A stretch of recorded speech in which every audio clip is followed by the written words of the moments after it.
Nasikia kuna watu wanazunguka wakisema ati ni baba pekee alikuwa anaweza kuangusha wao kura. Kuna mjumbe hapa ametuambia mtoto wa Simba ni nini? Simba.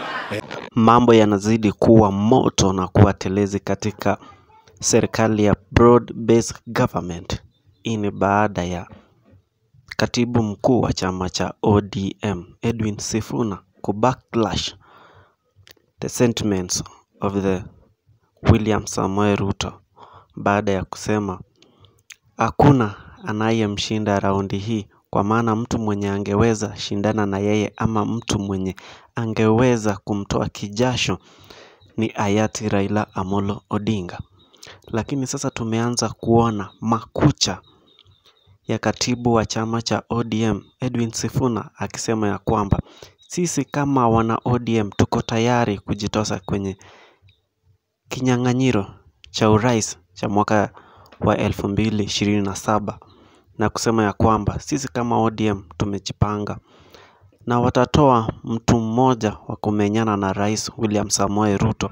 Hii ni kitu ambacho kimefanya wanachama cha UDA kusongwa na mawazo, kwa kuwa wao walidhani ODM sasa hakuna mtu anaweza kusimama na kumenyana na yeye, lakini katibu mkuu wa chama cha ODM amemhakikishia Rais William Samoei Ruto asipumzike, kwa maana kazi iko mbele yake. Wana ODM wameamka sasa. Sijui kuna yepi mtazamaji kuhusiana na hilo. Nataka tu kaweze kutuandikia kwenye comment section, na kama ni mara yako ya kwanza kuitazama hii channel, na kusihi ukaweze kusubscribe ili usipitwe in every time tukiweka video.